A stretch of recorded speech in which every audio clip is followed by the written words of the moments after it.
What's up, guys? Michael, Jonathan, Carlos, we are back. It's been a while since we last had a sit-down conversation. Long freaking while. Yeah, well, you know, everybody works and schedules and all that stuff. Just the reality of the situation. I work. I work, kinda.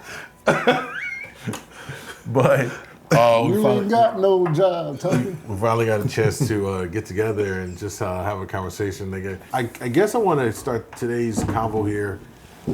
You know, I try to think about having these convos centered around, you know, one kind of theme or whatever. And there was a bunch of stuff that we talked about discussing. And then this video came across here that when I tell you it's blown up and has gone so viral that it's hard to ignore, because this is a clear example of the male loneliness epidemic that is been more and more of a conversation and more of a thing in the last few years. And so I'm gonna play this for y'all to check out, and then let's kind of just talk about this. Actually redone this a couple of times, but my name is Jeremy Hopper, and it's nice to meet y'all, to anyone who sees this. But I'm the last member of my family left. There ain't nobody else. They've passed away.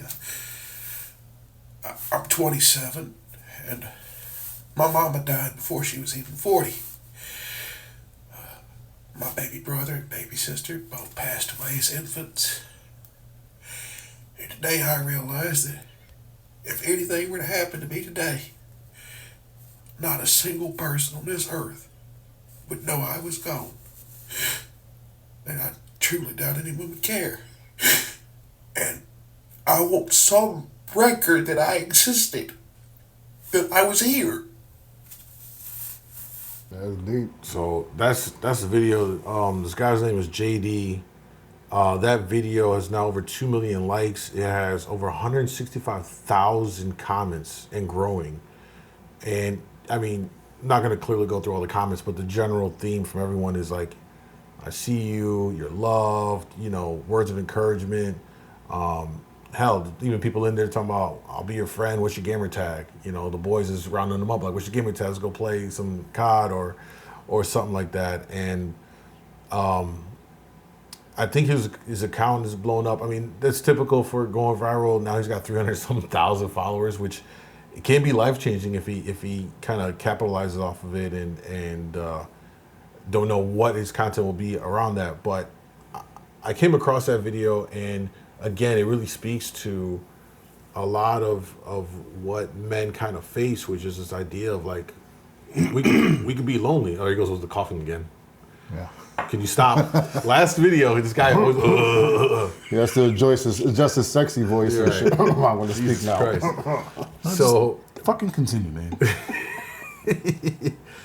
So male loneliness epidemic, it's something that's unavoidable. It's something that so many men, I can't even say young men, I think it's men across the board feel at various points. And even I'd go even so far as to say that even men that have family around them can feel lonely. And so I wanted to kind of start the conversation with you guys and being honest with ourselves here. Have at any point you have felt lonely? Yeah. What's this guy's name again? I think his name is JD. JD. Well, JD, hang in there, brother. You know what I'm saying? You're not alone. You know, you just got to find different outlets and stuff, man, and make something of yourself. You know, put a foot forward no matter what, you know. But me being a father, like I said, 4 kids, a wife, I feel lonely. I do. And all I do is work, try to make ends meet, provide and stuff like that. But in between that, what about yourself, you know? Where do you fit in? And I mean, other than us putting this little group together for ourselves, and this has really helped out because now we have something to meet for at least a week, or even though we can't meet up every week, but we still hit each other up. Hey, what's your schedule? What's your schedule? It gives you something to look forward to, you know? It gives you something like, all right, besides working, besides doing my everyday, man, I have an outlet. We hit the gym, you know, we go out to grab a bite to eat, or we just bullshit with each other on, you know, on the phone. So I mean that's helped out, but we can feel lonely. I mean, even like I said, having kids, having a wife, it's like I lost all my grandparents, my uncles. I mean, I became the adult, how to say, the pillar in my family, and I don't even want the torch. You know, it's like I don't even want the torch. Seriously, it's like, all right, it's passed down to me, but it's not my responsibility to carry this family. Like, I don't want that. But I got enough burdens. I'm trying to raise kids and be a perfect husband and stuff, man. So you can't feel lonely, man. You can be surrounded by friends, and you know, they're just friends. I mean, they're just, you know, you're plugging into them. How about who's plugging into you? You know, who's pouring into your cup, basically, and it's a real thing, man. I think, man, you said that so perfectly, I think, because, you know, we know that being a man, if we're talking about traditional gender roles, you know, when you look at what a man's responsibilities are, provide, protect, and in that, I don't think people realize that when you provide and protect, it's a very outward thing. It is things that you have to take from you to give to others, right? Exactly. If I'm providing, that means I have to sacrifice to provide. Sacrifice if I'm protecting, exactly. that means I'm going to have to Sacrifice protect myself again, Yes. and that can be physically, that can be mentally, that can be a lot of different ways to protect others, right? Yeah. And so it's almost as if, you know, if you got your cup full of coffee, every time we're pouring out. Who's pouring into you, though? And what's going into us, John? You know, have you? Sorry. With the throat, can you stop? I'm sorry. I'm just It's part of his side job. Focus. This guy won't stop coughing into the mic. Make sure y'all comment below. Tell him to stop man. coughing in the mic. Yeah, I mean, JD, stay positive, keep your head up. There's always something to look forward to.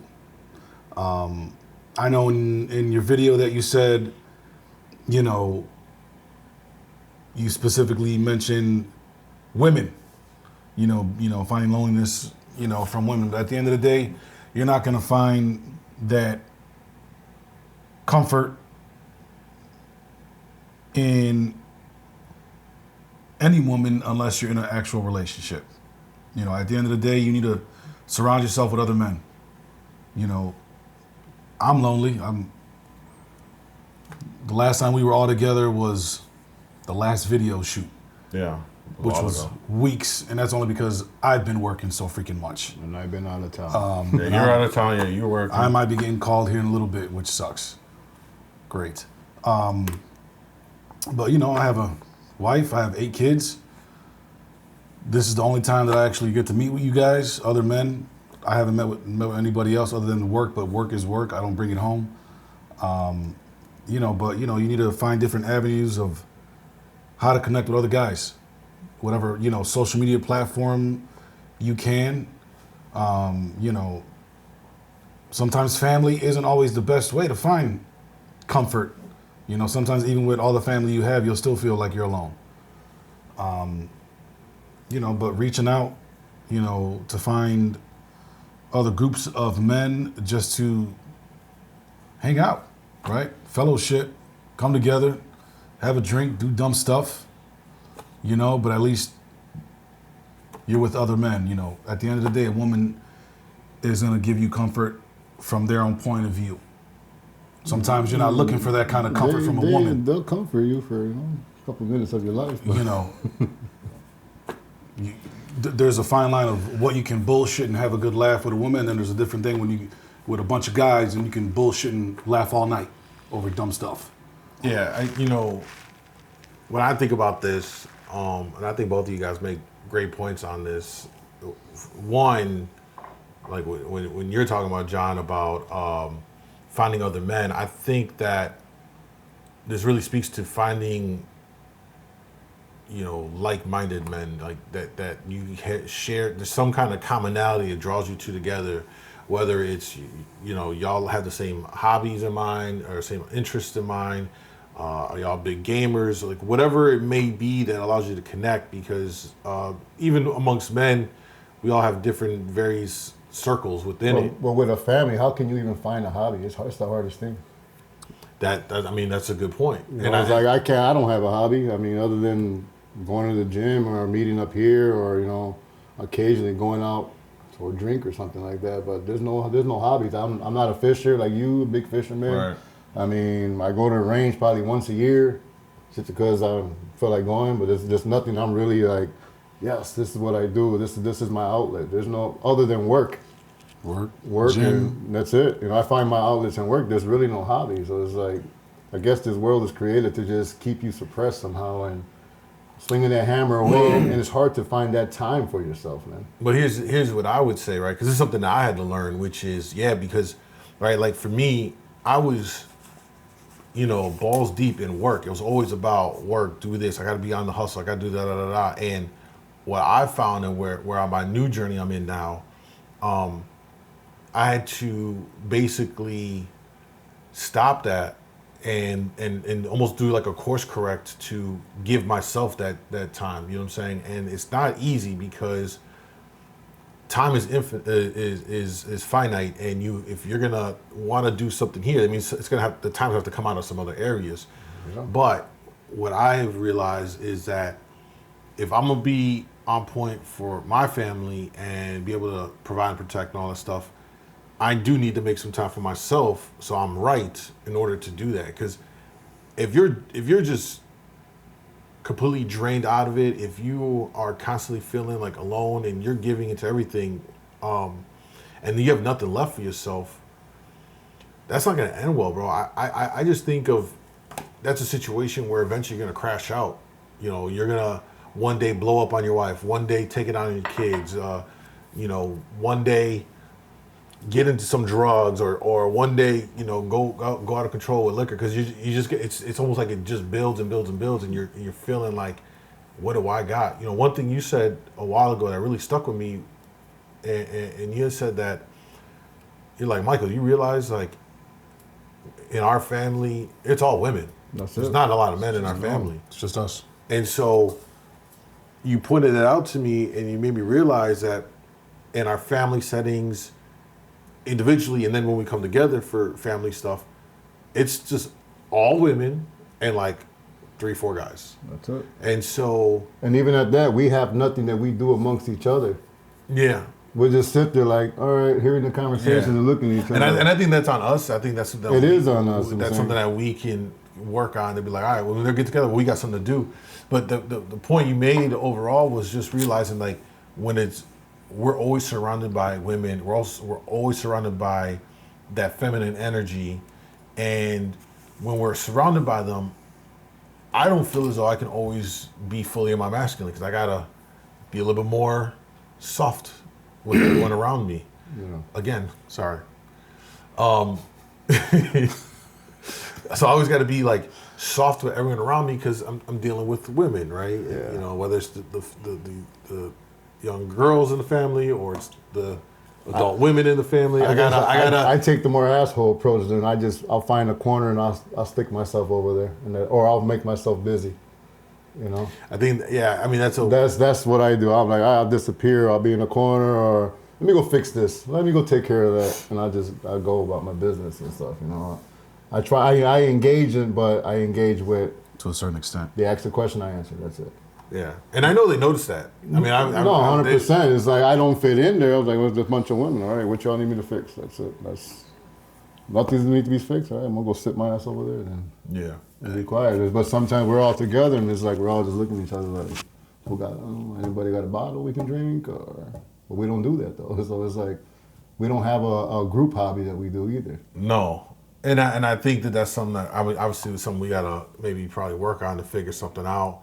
But this really speaks to the idea that we're grown-ass men with families, and even we have those times, whether it's in the moment, whether there's a short period of time, or whether it's there all the time, of feeling lonely. And I don't think people think that, like, oh, you got a family, you got a wife and kids, you've got da-da-da, you got a good job, like, what is there to be lonely about? But I think that for us men, as I said earlier, we're always pouring into our family, and like you said, what's filling us back up to make so now I don't want to take any credit away to say that wives/girlfriends or whatever the situation may be aren't providing that. You know what I'm saying? I think that I mean, they mend a certain part of us, you know, and that's what keeps us going. Right. It keeps us going no matter what. Like, you know, okay, cool. They do acknowledge what we do, but it's just something that's deep inside us that's not really fixed up. Right. It's like my question is, so in order to have this type of hobby, to have this type of, you know, assurance to fix yourself, is like, you got to be selfish. So how do you become selfish and find time for yourself when you have to provide, when you got kids and a wife that needs attention and all that stuff? Like, how do you become selfish till enough to find, like, this is my time? I that's my problem. I don't know how to do that part. You know, I don't know how to just separate you can call me Los, what's up? Let's bring the kayaks out. And you've done that before. Yeah. And I'm like, fuck, man, I want to go. I really do want to go, but I got X, Y, and Z to take care of, you know, and I'll blow it off. But then it's like, I'll take care of what I got to take care of, and I'm sitting on the sofa like, fuck, I should have gone. Yeah. Should have gone. Yeah. You know, everybody's on their cell phones. Everybody's, she's over there talking to a friend, the kids are on the cell phone, and I'm like, I could have been like this. But I took care of everything else and put myself last, and I missed the trip. And I've done that for the last couple of years. I think the biggest part is, you know, your other half, it's all about understanding. I mean, I'm never home. You guys know that. I come home, sleep. You guys be talking to me, yeah, you know, let's meet up tomorrow morning. Let's meet up later on. And here I go, just got called out to work, guys. You know, and I'm come home, I still do what I have to do. And, you know, my wife, as much as, you know, she wants my attention, I'll give her some. But it's like, sometimes I just need to, let me reset. Let me go downstairs on my couch, watch a little bit of TV. Let me reset, you know, coming home and, everything, I'm just bombarded. It's understandable. Take care of what I need to take care of, but give me a little bit to reset. Well, I don't think, I mean, I do that too. I can sit on the sofa and watch a movie. That's not a reset. I'm talking about like really going out. I think that's a break. That's a small break. It's a small little break. Reset is... Okay, but I can cook a meal. I can take care of what I got to take care in the house and go watch an episode or something. That's not a break to me. To me, it's like, all right, we're going fishing. All right, we're going to the range. Well, I mean, I'd say what he described to me would be like a little break from...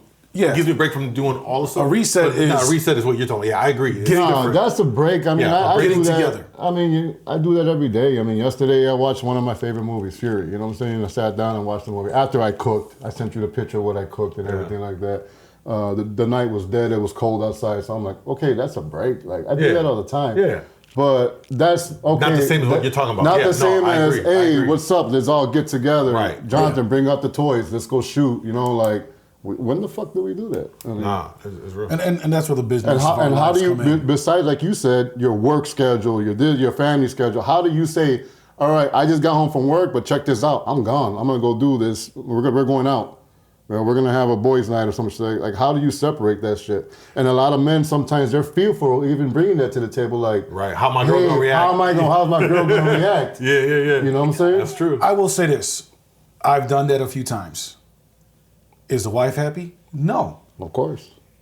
I'm not asking her if she's going to be happy or not. Is she going to respect it? That's what matters to me. Whether you're happy or not, it's okay. This is something that I need, and she's got to respect it no more than if she needs her woman time to go do her nails, whatever. I got to respect it. I can't sit there and, really, I just got home from work. And no, you're a woman. You still need your woman time. Right. That's your time. I'm not going to bother you, whatever. No, you're a woman. You got to feel woman. You got to, you know, put on your makeup, whatever. You got to feel pretty, right? As men. Hey, if I need a break, I need to go hang with my family. Plain and simple. You know, are you happy? No. But she's going to respect it, and she has. Yeah. You know? And a lot of times... She's giving me her opinion, you know, and that's where we agree to disagree, but we're understanding of each other because we are busy. You know, we have a house full of kids. Well, how many men don't even cross that barrier because of that situation? But a lot of guys could be fearful of like, man, I want to upset her. She's not giving me no ass later on. That's a weak let's be honest. Yeah. Like, hold on now, because for a man to like, let's talk about you're putting your foot down. Yeah. It's something we were talking about, really putting your foot down. Like, no, babe, I need this. So, but how you put your foot down? Because at the end of the day, you can't say I'm intimidated. If you're intimidated by telling your wife or your other half that you need some man time, it's not to go out there and do dumb shit. You know, leave your house one way, you come back shit-faced. No, because now you're being disrespectful. You take advantage of that. That's true. You know, but going to the range, going out to go eat some steak and come back home. You know? You didn't bring me no steak, babe. Right? Listen, DoorDash. Listen, You're listen. damned if you do, damned if You're you dead if don't. you do, damn if you don't. But I think for a lot of guys, they realize like when you put your foot down, and to your point, you're doing it respectfully. You're not talking about being disrespectful. I'm like, you're in my house. Like, not saying It that. did sound aggressively disrespectful. Like I sat back a little bit. I pay all the bills. No, I'm joking. But my point though is I like, think he needs a cup over here, right? The king. So I think the point though is that how you convey that, like, nah, babe, listen, this is what I'm going to do. I need this. Yeah. And, you know, it takes a lot of courage for a man to say that to his girl, no matter how long you've been together, because we all know, you know, how we convey something to a woman, how they receive it might not be the same way. I've been in a situation plenty of times where how I'm trying to convey something is received the wrong way, and it causes an issue. It's like, well, I don't know, it gets defensive, and then it gets like, Yeah. you're like, wait, how did this just escalate? Like, I just really said this, and you taking it over here, and that makes it challenging, and now you're getting no ass for a week, and But that's- you know, that's and I think the- that makes a lot of guys be like, I'm just gonna just. But that's the part you know what I where mean? you And just know deal with it. you know you're never going to be on the same page with your other half. At the end of the day, all women are what? Emotional. So they're going to give you that emotional response. At the end of the day, there's got to be some part where you have to meet. Oh, let's meet in the middle. There ain't no such thing as the middle. You got to meet somewhere. You know, at the end of the day, whether the other half is going to be happy or not, they got to respect it and be understanding of that. They can't be selfish for their own, for what? What are you gaining by being selfish? Right. I mean, you would hope that's not the case. And that's where you don't want to be. situation. Right. You don't want to be there. Right. Because then, you know, again, the selfishness happens. You then feel like you're intimidated to seclude yourself. So what happens? What happens? So You go to drinking, you start doing dumb things that actually aren't something that's positive for yourself. yeah. You know? So bringing it back, because mostly trying to keep this centered on from the guy and like Yeah. how we're handling it, not necessarily like how your girl would handle it, although that's a part of it, I think. But one thing I will say that this is an area that I have been good about, which has always been making time for me. I've generally always been very selfish with That's myself. what we asked the expert. How do you become selfish enough to go on a fucking fishing trip, dude? Like, Yeah. I've been the king of selfishness of my time, and I have no reservations. I'm like, I'm gonna go do Tell this. us how to hey, do it. you're being real. I'm being real. I was like, yo, I'm gonna go do this, and like, well, I don't know, but I'm gonna go do it. So I'll see you when I see you. You know.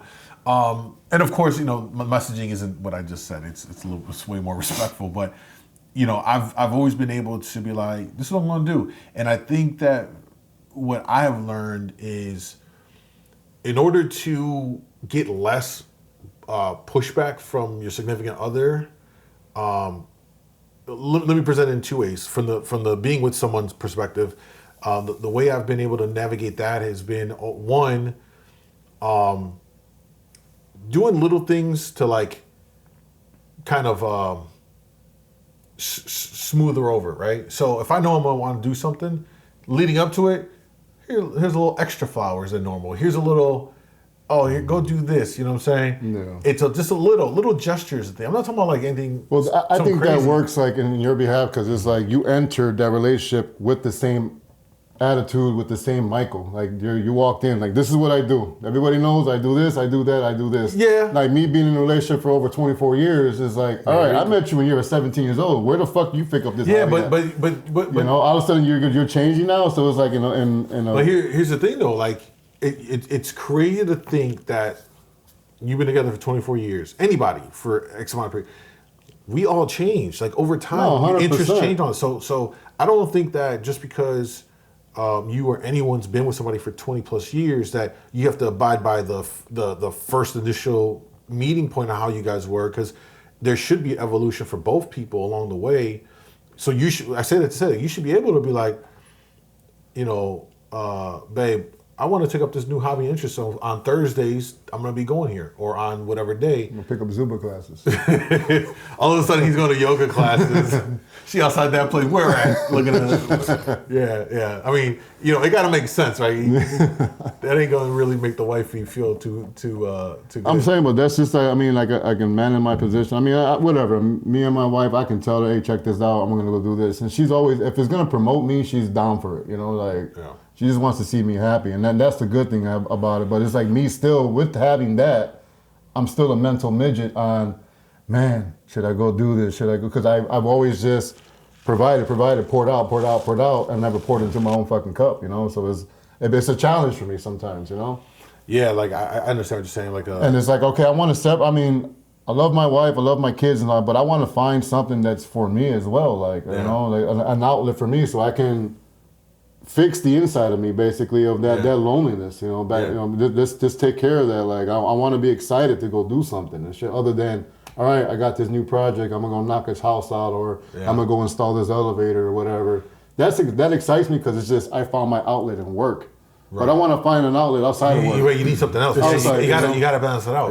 It's become a part of your routine. Yeah. So it's like, okay, well, I know I find my excitement there. It's an adventure for me, but I need to start doing something else to really make myself smile more. Right. Be happy about something, other than just, all right, I made a good chunk now. Let's go eat. Let's go shopping. Like, okay, cool. That's making them happy. And I get happy making them happy. But what about me? Right.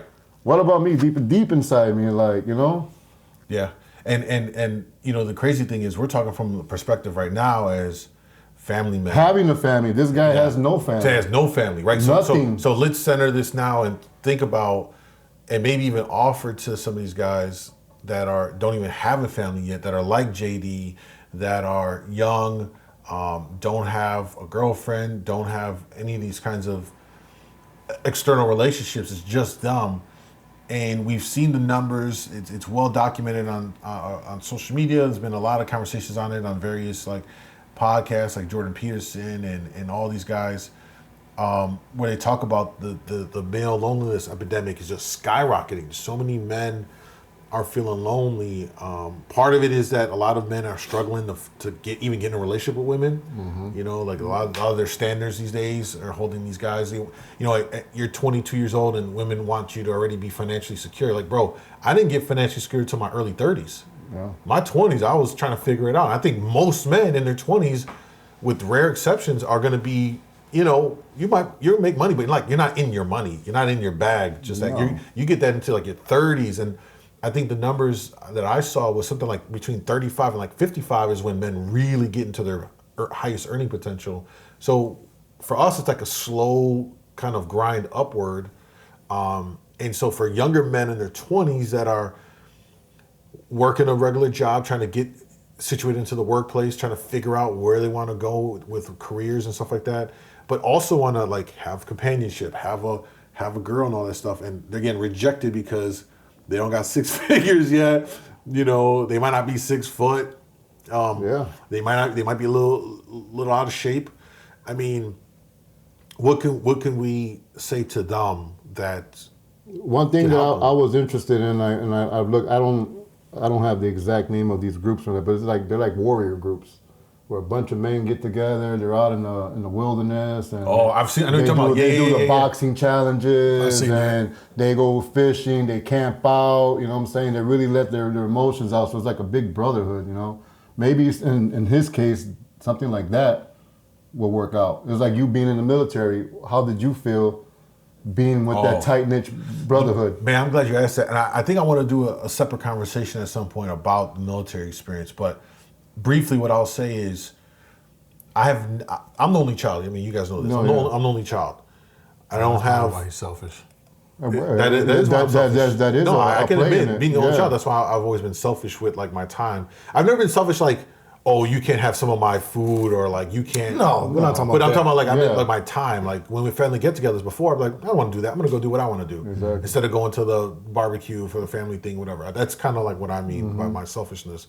What I would tell you though is not having any brothers or sisters for that matter, but just being the only child. I've never felt more of a bond to other men than having served in the Marine Corps with, I call them my brothers, and I'm talking about white guys, Asian guys, black guys, like every race that was in there, we were together. I'm not necessarily trying to say that you should go off and join the military because it might not be for everybody. No. But I certainly found it there, and I think that what you're saying is like these groups. I think you can find the same thing. It's a level of camaraderie. That's really what it is. Camaraderie and a bond that you build with another man that is so relatable, understandable, that you can't find it anywhere else. I'll tell you what, when I came out of my military service and I came back to the civilian world, that first year was in my top 3 hardest things in my life. That first year, because I felt so alone, I felt like I lost my brothers. Yeah, I've heard that a lot. I struggled. I was bottles of alcohol. I was super, alcoholic. I was in it, and I just felt like I lost a piece of me. I really felt like I lost. And even to this day, I'm 42 now. I have moments where like I miss that shit, man. And I talk to them. We're on Facebook now. I still stay in contact. They got their families, all this stuff, and they'll even say like, "Man, I miss that shit." There's something so special about a bond with other men that you like. When I talk about a bond, I'm talking about like I will die for you, bro. It was the experience you went through with them. Yeah, but there's as men, think about these tribes around the world, right? Exactly. Think about when they had to walk as a teenager, 13-year-old, they had to do the trials to become a man. Mm-hmm. I think that as men, you have to find whatever that thing is to put you through the flames of that test to enter manhood, and hopefully you're able to do that with other men because that fucking bonds you. And that military for me, the military serving in the Marine Corps did that for me. And I think like what you're saying about these groups that bring men together, and it allows you to just do manly ass shit. Go out and camp. Go out and forage for food. It taps into our primal nature, and it feels good when you're working on some shit with another guy and y'all are just locked in. There's you got each other's back. Yeah, just you guys are dirty. You guys smell. There's no. You're saying all the words that are, well, maybe now because Trump's in office, you can say again. But like, you know, like all the things like you said, when we're surrounded by women, we gotta watch what we say. We can't say. Well, it's not only women, man. Check this out. I mean, we were raised. We go through this education system to where you go to school and it's like, fuck, the latest Jordans came out. Oh man, I want those pair of jeans. I want this. Like, who are you really dressing for? You're not dressing for the woman. Oh, this new culture. This is how everyone's got to dress. So everyone's got to dress like it. So you lose yourself. Yeah, we end up chasing. Yeah, so you're not the little boy in the backyard no more with the big imagination fucking running through the dirt. Right. You know, we change ourselves into these little models and try to run through life and shit like that, and that changes us as an adult. Yeah. We lose ourselves. Everything is to consume. You know, we become the consumer. Work your ass off, buy this, buy that, buy the latest shit out, make everybody happy. But what about your natural self inside, that little boy inside? Like, where are you gonna fix that at? Yeah. You know, a lot of men don't even know how to use their hands nowadays and shit, you know? No, I mean, you know, or fix a fishing pole or know how to really tie up a hook. Yeah. I mean, build a fire. Yeah. I think there is, like, you know, again, this might be kind of veering off a little bit off the. I know we get into the legs and we go far, but it's just like. But I like it because, I mean, just briefly, what you're saying is, like, I think every man should have a core skill set of, you know, like I already love to fish, but like let's say you don't know how to fish. If the zombie apocalypse happened tomorrow, maybe this is the new standard we need to hold men to, right? I agree. If the zombie apocalypse was tomorrow, or if the aliens came tomorrow, are you prepared? And like decimated buildings and all this stuff, infrastructure, and they left, and they chucked up the deuce and they left. If we had the blackout and it happens for a month, that too. Whatever scenario where we are cut off from the nice things that we have, all the modern luxuries that we have. The leisures, all that stuff. Could you provide for yourself and your family out in the open world, like in nature? Could you go catch a fish? Could you go hunt and kill a rabbit to feed yourself? Could you build a little shelter together? Like, I think to some degree, we as men need to get back to some of these very core aspects of like what men have historically had to do as providers. Like that's really what was providing. Like there were hunters, Yeah. we were providers. Can you hunt and provide in these regards? You know, I think there's something so primal about that, but it's so fulfilling. You know, like if the shit happened tomorrow, oh, I'm good because I know I can go catch some fish. Everybody's gonna eat some good fish. You know, I can build just about anything. I can shoot, so I know I give me the gun. I'm gonna take out a couple of deer and rabbit. And we're gonna eat. You know, like these are very core things. And for other stuff, yeah, you could pitch a tent, you could build some stuff, get some branches, and do all this stuff. I think that as it kind of pertains to male loneliness, I think getting back to some of these core things about like what's coded in our DNA and doing that with other men, like in these camps. I've seen these camps, you know, in these kind of groups where you just bond, bro. You just bond over some even it's very simple stuff. It's not very complicated stuff. I'm a proponent. I love video games. I've grown up playing them. I think they're great. But I do also think that for men, you also got to get off the game and go like touch grass, but in this way. Like go out and find a hobby or group or activity that allows you to get in there, roll up your sleeves with other men and like tap into your primal DNA that's inside you. You know what I'm saying? Like whether it's a sport, maybe it's rugby or something where real aggressive, man. Not these new NFL, NBA standards. Oh, foul. Personal throw yourself on the floor. Yeah, exactly. Like, but like some actual stuff where you can exert your masculine energy, and when you do that, you get to bond. Maybe it's taking jujitsu or some of the stuff. Exactly. Look what it's done to Mark Zuckerberg. He's a totally different guy now that he's been doing MMA and jujitsu. He's completely different. One, physically, he could tell he's like bulked, like strengthened up. Yeah. But even his attitude, I watched him in the recent Joe Rogan podcast. Now that he has more testosterone like flowing in him, because he's been with other men in the ring. For him, it's been in the ring. His perspective. I mean, he said like, yeah, we got to tone down this politically correct stuff. We're gonna pull back on stuff on meta. His mind is shifted, and when you on some real man shit, that's the kind of energy a man who has testosterone and is built in this way exerts. Not not that soft stuff. I'm gonna just say it like exactly. that. You know? I mean, like I said, I know we think we veered off the subject, but we didn't. So to JD, you came into this world by yourself. We're gonna leave by ourselves, no matter what. It's what you do for yourself. You know, yes, I understand it hurts not to have the family, not to have nothing around you, but you have to make something of yourself. There's different outlets, you know. Envision yourself on what the most highest self you can even think of, and go forward with that. You know, you can become a jiu-jitsu fighter. You can become a man in the wild, whatever you want. You know, but one thing is not to do is sit there and just, soak about what I don't have. Be grateful of what you have. You have breath. You have a mind to think, and you can wake up tomorrow and be like, you know what, I'm going this route and I'm going to be good at it. And people are going to know that I was great at it. You know, I'm going to leave my marks like that. Right. You know, I'm going to go this route. I'm going to go this route. Wherever you go, wherever you decide to do the next day, people are going to know you. People are, say hello. You know what I'm saying? Make yourself present. Right. And that's how you build yourself, you know? We don't know the situation, but, connecting with people, that's got to happen. I don't have social media. If you got social media, put it out there, see if you can reach out to guys in your community. I don't know. But that's still being behind a screen. That's still being, get out to the world. Once you reach out, then hey man, let's try and meet up. Right. Let's get together, connect. Yeah, like JD, like he got 100-some thousand.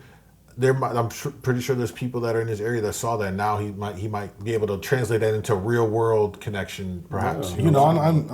I know there's maybe one of those big men's group can give him a free trial or something. Shoot out to him and hey brother, come over here. Let us show you something different. You know.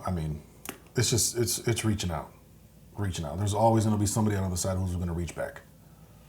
Yeah. And it's being social, man. Learn how to talk to other people, man. In this world, you can go somewhere and nobody says hello to each other or anything, man. Be comfortable getting uncomfortable. That's what it is. Because you don't know what can happen out of meeting someone who you don't know is maybe the complete opposite. And you just go out and you have a good time. With it, man. man, woman. You know, it is. It really is. You know, meeting other men, you know, they're gonna pull something out of you, right? You know, Your personal story, man. I don't know. You're fishing. You're good at building shit. You know, Yeah. You can teach us how to do all that crap. Yeah, no, I get it. Yeah, that's Right? That's No, that's the beauty about it when you're surrounded with like other men and you have your. I hate to use the word because I never really liked the word, but there's no really other maybe word to use, but like your safe space. You know, I'll just say like when you have your space where it's just y'all and there's no other factors involved in it, where y'all can just be you, authentically. You know, we as men communicate very directly and bluntly. We will roast each other, And we have a hell of a laugh. and have a laugh, right? Like it's not something that you can always do when you have other people around you, especially if there's women around. You got to be a little more sensitive to how they are gonna. I'll still roast a woman too. Fuck I mean, them. at the end of the day, you know, you can't really put we got to be sensitive. No, we don't.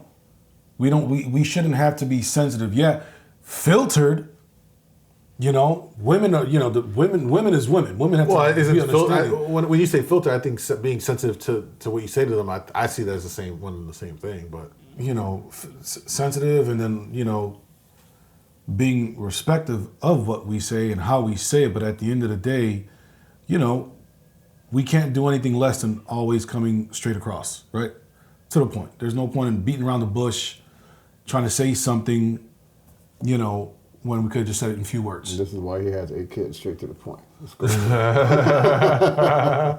pretty much. Ain't no beating around the bush. Let's do this. So I think, yeah, wow.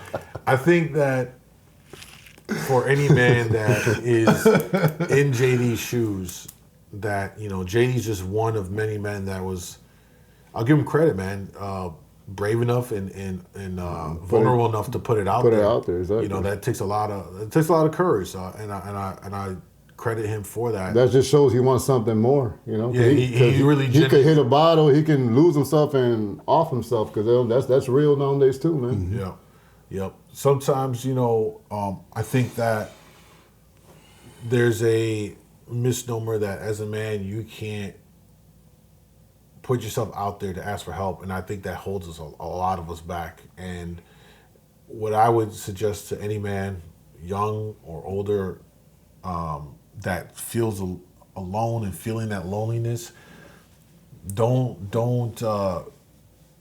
give into it, and also don't be afraid to like just be vulnerable enough to be like, yo, I feel alone. I need something more. You know what That's I'm saying? part of growing, actually. It is. You know, finding that you at some point you have to put yourself in a vulnerable situation, Yeah. and humiliation is also another growth point as well too. Yep. You know, and there's nothing wrong with that, man. No, that's part of being a man. You Yeah, know? I think Those are lessons in life, you know. When you fall, you got to figure out how to stand back up. That's how we learn, right? We don't always learn based off of. No, but it's just even saying that I need help. right. I need help. Right. That's men don't know how to say that, man. No, and I think that for a lot of us, we feel as though it's an ego thing, it's an insecurity thing. How am I going to be looked at? But It's a cultural thing. it is because a cultural thing. Or even societal, really. it is because you know how many people genuinely give you an honest answer when you said, "Hey man, what's up? How are you? I'm okay." That's the first response. That's real. That's real. And if you actually came out with the, "Hey man, you know what? I'm not doing all right," they're gonna be like, "Oh, I wasn't expecting that." I should never ask. Because the first response is, Yeah. "How are you? I'm good," yeah. rather than "What's the real truth?" And are you willing to open up about that to that person, whoever approached you? And And asked you? I think it matters on who asked you and stuff like that, you know. But you're right. I think that that is very much like, it's almost like it's normal. it's normal. It's just, I think we're all just used to it. Like me cashing out at the grocery store the other day, right? The cashier lady, you know, oh, morning, how are you? I'm good. How are you? I'm good. It's so like par for the course in how we interact with other people, but you know, sometimes you just get when someone asks how are you, just be like, I'm actually not good, bro. You know, and let that be the beginning of that conversation. I think that you definitely have to feel some level of comfort with the person that does ask you how you doing to even begin that. Yeah. And I think that begins when you surround yourself with other men that you trust, that you have a bond, some level of a bond with, that you could be like, nah, bro, I'm just not good. I got this going on, or my girl did this, or I got this pressure on me. And I think that obviously going to talk to somebody, a professional, again, is something that I would always encourage as someone that has been in therapy since I got out the military. You know, it's helped save my life in many ways, literally. So whether it's a professional or it's somebody that you are close enough to, that you trust, another family member, a guy or a friend or whatever, like, I think you just generally got to be able to express that. In JD's case, he has no one. So I think Yeah. if you were really asked that question, let's say by a stranger, hey, how you doing today? And in your mind, you think, should I tell him or should I not? You know, and you decide to say, oh, I'm good.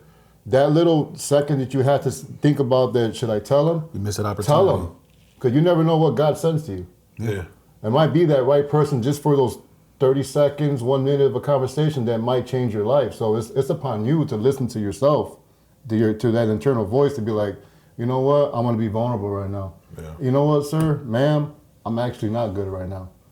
They asked it for a reason if they're a stranger, you know, and take those opportunities, because you might not have the funds to go see a shrink or somebody like that. That's or, true, yeah. or the background and stuff. So it's just like at that moment, if a stranger truly asks, and in that first thought, you're like, should I let it out? And you don't, you give them the false answer, you should have let it out. You just never know. Yeah. You just never know, you know, what that person would have done for you just with words. Yeah. You know, you just never know what God can send to you right then and there. And that's how I think, you know. And that's, I always try to listen to that inner voice, like, even in decision making. Man, what should I do? And, well, Carlos, you know this and that. And I'll still go the opposite way. And you'll fail. And through those actions, then I learned that, you know what, listen to a little inner voice, man. Your intuition, man, it's there for a reason. You know, that's them talking to you. That makes any sense. No, it does. It does. I think it's a good point, man. Look, y'all. Hopefully, you guys enjoyed our convo today about something that is so impactful to so many men of all age ranges, man. I mean, from young boys to early adulthood men, middle-aged men, even older men. Well above our age. That will still feel a sense of loneliness, and hopefully what we shared is a way to maybe rethink how you approach dealing with your feelings of loneliness, and hopefully with JD's story, that we shared with you here, it's also a way to think of it like you said, just getting it out there and finding groups, making time for yourself to pour into yourself. Yeah. All these different areas that we touched on. I mean, this could be a conversation that can go on for hours and various episodes. If you think about your best self, if you thought about it, you can do it, man. Just go out there and make something of yourself, man. And that's it. Leave your own stamp behind. You don't need a family behind you. You know? Yeah. If I were to sum it all up, make time for yourself to do things that fulfill you. Connect with other men. Connect. However that connection happens. Let it be a positive connection rather than, hey man, let's go out to go drink. Right. Let it be positive. Right. Something that you're going to benefit from. Correct. Right. Exactly. And be vulnerable, and be a little bit more vulnerable. I think that's kind of like the final thing I would say in that. So I'm still working on my selfishness, how to be selfish. There's not going to be one person, one individual who's always going to give all the advice and the right advice, right? No, we're all right and wrong. No one's perfect. In a big ball. But, if someone's willing to hear you out and talk with you, I think that's great, right? Because he might get something from one individual. That individual, introduce you to other individuals. You might get other feedback from all these other people, I guess as we wind it all up, if there's a topic that you guys would love to hear us just talk about and share our experiences with, because I'm sure we've gone through it and or are going through it, drop it in the comments down below. Feel free to subscribe for more. And stay in contact with us. We'll put our links. John's not on social media. I am. You're not really either. I guess I'm the only one, but Yeah, I got YouTube. That's it. Leave comments, and we'll talk to you guys in another conversation. Deuce. Peace, y'all.